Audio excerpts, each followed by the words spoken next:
আসসালামু আলাইকুম। একাদশ শ্রেণী ভর্তি কার্যক্রম সংক্রান্ত আরেকটি ভিডিওতে সবাইকে স্বাগত জানাচ্ছি।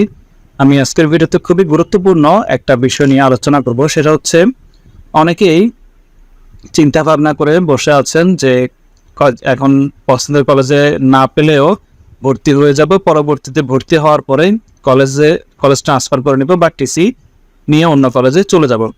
তো এই টিসির ক্ষেত্রে পরবর্তীতে সবচেয়ে বড় যে সমস্যাটা পড়তে হয় সেটা হচ্ছে সাবজেক্ট চয়েস।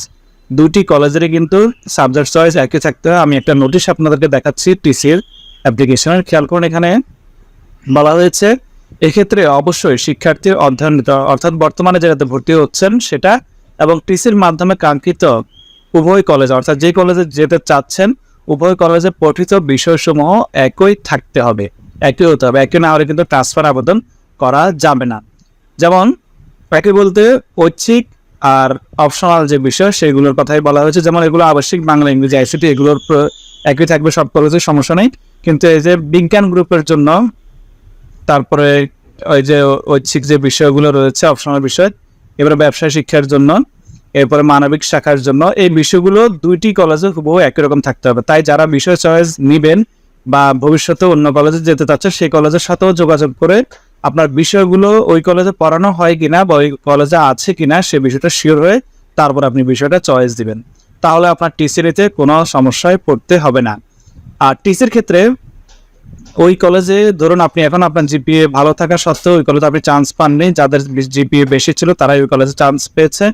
সেক্ষেত্রে আপনি ওই কলেজে আবেদন করতে হলে ওই কলেজে যে সর্বনিম্ন জিপিএ চাওয়া হয়েছে সেটাই আপনার থাকতে হবে। যেমন ওই কলেজে যদি জিপিএ চাওয়া হয় 4 পয়েন্ট, আপনার 4.50 রয়েছে কিন্তু 4.50 আপনি চান্স পাননি, কিন্তু পরবর্তীতে আপনি ওই 4.50 দিয়ে টিসির জন্য আবেদন করতে পারবেন, কারণ ওখানে যে সর্বনিম্ন জিপিএ চাওয়া হয়েছে এর মধ্যে থাকলে আপনি আবেদন করতে পারবেন।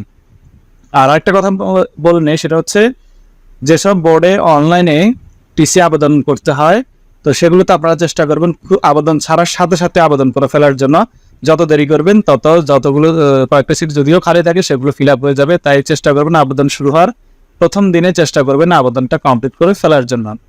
তো ঢাকা বোর্ডও অনলাইনে করতে হয়, চিটাগং বোর্ড, কুমিল্লা বোর্ড, জানা মতো এগুলো অনলাইনে করতে হয়, অনলাইনে টিসি আবেদন করতে হয়। তা আবেদন করার পরে প্রথম কলেজে যাবে আপনার আবেদনটা, প্রথম কলেজ এটাকে অ্যাপ্রুভ করলে পরবর্তীতে আপনি যে কলেজে যেতে চাচ্ছেন সেই কলেজে যাবেন। তো সেই কলেজ যদি অ্যাপ্রুভ করে পরবর্তীতে আপনার কাছে মেসেজ আসবে এবং আপনি অনলাইনে টাকাটা জমা দিবেন। তো কিছু বোর্ডে 600 টাকা, কিছু বোর্ডে 700 টাকা নেওয়া হয় ফি। আর এটা শুধু অনলাইনে, যেসব বোর্ডে অনলাইনে করে সেগুলো হচ্ছে অনলাইনে করবেন। আর ম্যানুয়ালিও হয়তো করা যায়, তবে সেটা আমি শিওর জানি না, আর সেটা কেউ গ্যারান্টিও দিতে পারবে না। তারপর আপনারা চেষ্টা করবেন যদি অনলাইনে না হয় ম্যানুয়ালি কোনো স্যার বা কোনো স্টাফের সাথে যোগাযোগ করে চেষ্টা করবেন। ধন্যবাদ সবাইকে। ভিডিওটি ভালো লাগলে অবশ্যই শেয়ার করবেন।